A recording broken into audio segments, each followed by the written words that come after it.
Kalimantan Timur, Rudi Masud kembali menjadi sorotan. Usai heboh soal anggaran mobil dinas 8 miliar, kali ini Rudi disorot mengenai anggaran renovasi rumah dinas yang mencapai 25 miliar. Renovasi rumah dinas berbiaya besar dinilai tidak sensitif di tengah upaya pemerintah irit-irit anggaran. Rudi Masud beralasan renovasi perlu dilakukan karena rumah dinas tidak digunakan 10 tahun. Tidak ada televisi, sofa rusak, dan lampu tidak memadai.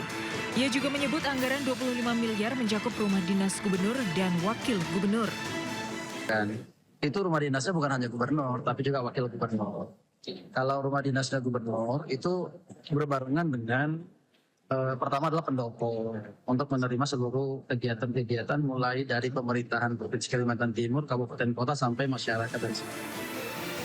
Sebelumnya beberapa waktu lalu, Rudi Masud juga menuai kritik luas atas pengadaan mobil dinas seharga 8,49 miliar.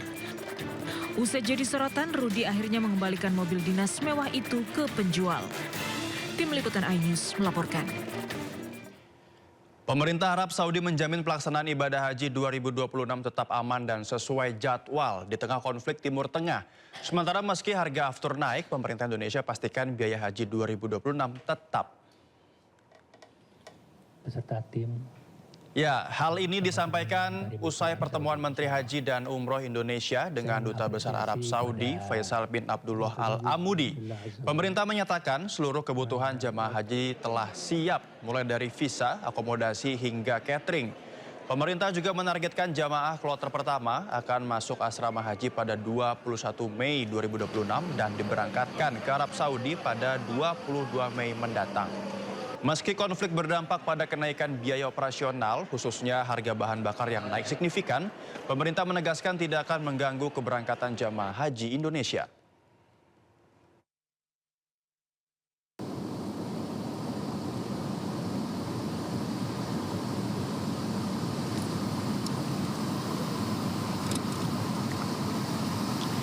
Selain persiapan haji yang sudah matang, Presiden Prabowo juga mengumumkan bahwa biaya haji tahun 2026 turun sebesar 2 juta rupiah, pemirsa.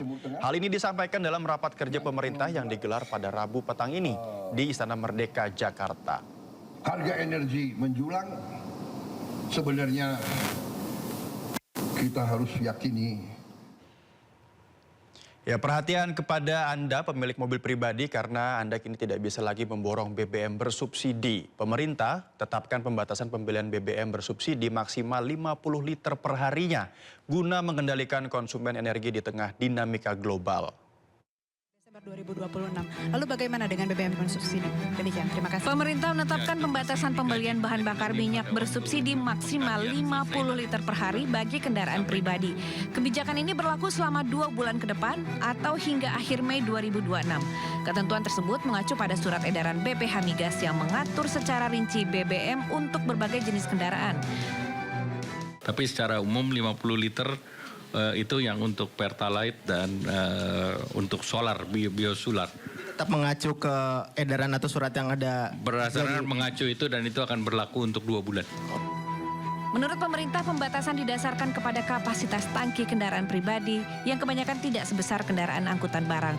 Oke, kalau tanggapan saya mungkin perlu dikaji ulang ya, karena mungkin di beberapa sarana ada yang baik, tapi bagi untuk orang-orang pengirim logistik, untuk kendaraan umum kayak gokar segala macam kurang sih. Kalau saya sebagai pegawai swasta yang memang kerjanya mobile, kebenaran saya marketing, kayaknya sih cukup sih segitu, nggak terlalu berpengaruh banget. Selain itu, pembatasan pembelian BBM bersubsidi ini juga sebagai upaya pemerintah mendorong masyarakat agar membeli bahan bakar minyak dengan wajar. Tim Liputan iNews melaporkan. Ya, sementara itu Komisi 12 DPR RI menggelar rapat membahas ketahanan BBM Indonesia di tengah konflik Timur Tengah. Ketua Komisi 12 DPR RI Bambang Patijaya mengatakan kondisi BBM Indonesia dipastikan aman dan pemerintah akan tindak tegas masyarakat yang melanggar aturan pembatasan pembelian BBM subsidi. Kita sudah mendapat laporan baik itu dari Sesdirjen, secara umum semua terkondisi dengan baik. Kemudian juga dari SKK Migas terkait dengan lifting, itu kita mendapat laporan lifting baik, bagus, nggak ada masalah, tetap sesuai dengan target daripada APBN. Kemudian juga kita mendapat laporan dari SKK BPH Migas, disampaikan oleh Kepala BPH Migas terkait dengan pengawasan distribusi BBM. Ini aman, clear, nggak ada masalah. Jika terjadi penyalahgunaan itu sudah ada tindakannya. Kemudian juga menghimbau kepada masyarakat untuk mendukung daripada di dalam konsumsi BBM ini jangan sampai terjadi penyalahgunaan dan agar tepat sasaran. Optimalisasi pengawasan dana desa serta jaga dapur MBG terus dilakukan Kejaksaan Agung Republik Indonesia melalui program Jaga Desa. Bersama Asosiasi Badan Permusyawaratan Desa Nasional menjadi langkah strategis dalam memastikan transparansi dan akuntabilitas di tingkat desa. Kegiatan optimalisasi program Jaga Desa dan serta Jaga Dapur MBG dilakukan Kejaksaan Republik Indonesia serta Asosiasi Badan Permusyawaratan Desa Nasional atau APEDNAS di Auditorium Universitas Samratulangi Manado Selasa siang. Jaksa Agung Muda Bidang Intelijen Kejaksaan Agung RI, Reda Mantovani, menegaskan bahwa kerjasama antara Kejaksaan dan APEDNAS bersifat saling menguntungkan, di mana Kejaksaan menjalankan fungsi pengawasan sementara anggota BPD di desa menjadi ujung tombak dalam melakukan verifikasi di lapangan. Dengan kerjasama antara Kejaksaan dan APEDNAS, program Jaga Desa dan Jaga Dapur MBG diharapkan mampu mewujudkan tata kelola keuangan desa yang transparan, akuntabel, serta memberikan manfaat nyata bagi pembangunan dan kesejahteraan masyarakat desa.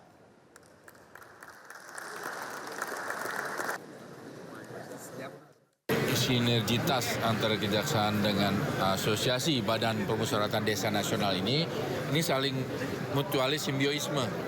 Pertama, memang menjadi tugasnya Kejaksaan untuk salah satunya adalah menjaga tata kelola keuangan desa nih. Makanya kita mengeluarkan aplikasi Jaga Desa, di mana aplikasi Jaga Desa ini nyambung dengan Siskedes dari Kemendagri. Laporan pertanggungjawabannya langsung bisa dilihat di aplikasi di Jaga Desa.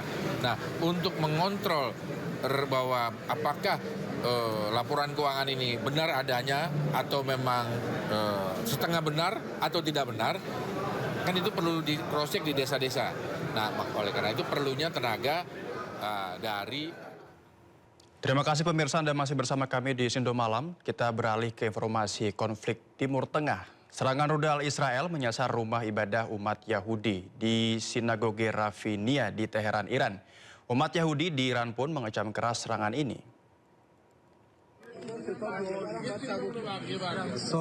Serangan udara dilancarkan Israel ke pusat kota Teheran menghantam rumah ibadah umat Yahudi Sinagoge Rafinia dan bangunan sinagoge porak-poranda akibat hantaman serangan udara.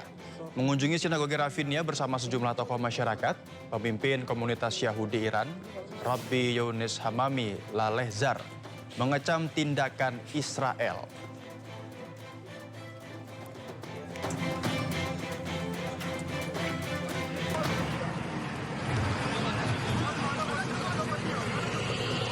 Alih-alih menyerang pusat militer Iran, serangan Israel justru menyasar di jalur transportasi publik dan menyebabkan warga sipil menjadi korban. Proyektil Zionis Israel menghantam jalur kereta api Teheran, Mashhad di Iran. Lokasi terdampak serangan terjadi di jalur transportasi publik termasuk jalur kereta Teheran, Mashhad, distrik Kaleno, dan jembatan Sungai Sorkeh Hesar. Dunia mengecam target serangan menyasar jalur-jalur kegiatan warga sipil.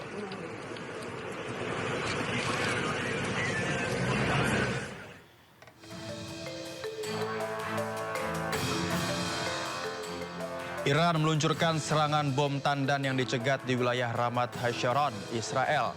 Serangan mengakibatkan kerusakan kendaraan dan properti.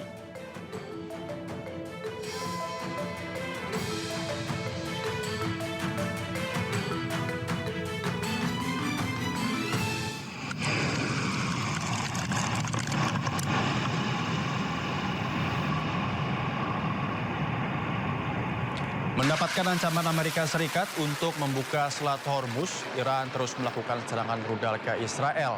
Iran tak sekalipun gentar meski Amerika Serikat mengancam akan meratakan Iran.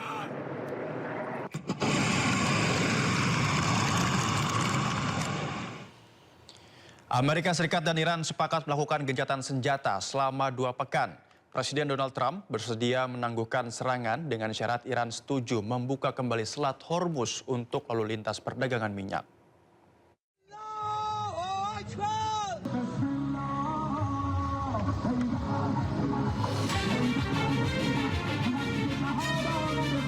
Jalan-jalan di Iran dipenuhi warga yang bersorak mengucapkan syukur setelah Presiden Amerika Serikat Donald Trump memutuskan untuk menangguhkan serangan ke Iran selama 2 pekan.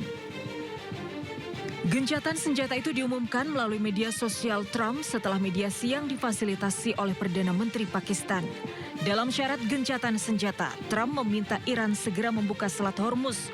Trump juga menyatakan kemungkinan kesepakatan damai jangka panjang dengan menerima 10 poin proposal dari Iran. Sementara itu, Iran juga menyetujui gencatan senjata 2 pekan dan mengklaim langkah itu sebagai kemenangan mereka. Perdana Menteri Pakistan Shehbaz Sharif sebagai mediator akan mengundang delegasi Amerika Serikat untuk bertemu di Islamabad pada Jumat 10 April 2026. Pertemuan itu diharapkan bisa menghasilkan kesepakatan lebih jauh untuk mengakhiri sengketa kedua pihak. Meski kesepakatan gencatan senjata telah tercapai, rudal-rudal Iran masih tampak di langit malam kota Tel Aviv, Israel.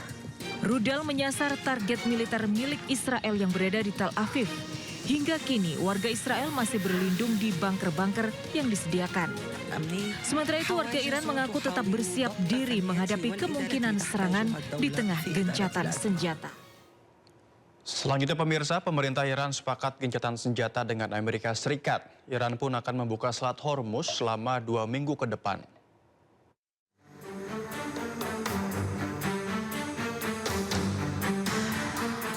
Hari ini, Iran menjamin akan membuka Selat Hormuz selama 2 minggu. Iran juga pastikan keamanan bagi kapal yang melintasi perairan ini.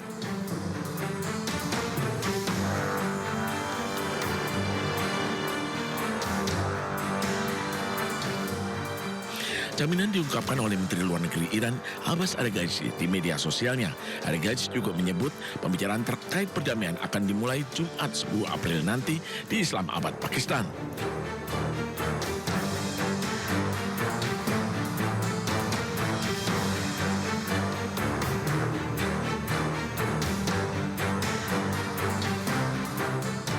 Usai Selat Hormuz dibuka, harga minyak dunia turun tajam. Harga minyak mentah Brent turun 13 hingga 14% di harga 95,06 US dollar per barel. Sementara minyak mentah West Texas Intermediate yang berasal dari Amerika Serikat turun 18% di harga 92,61 US dollar per barel.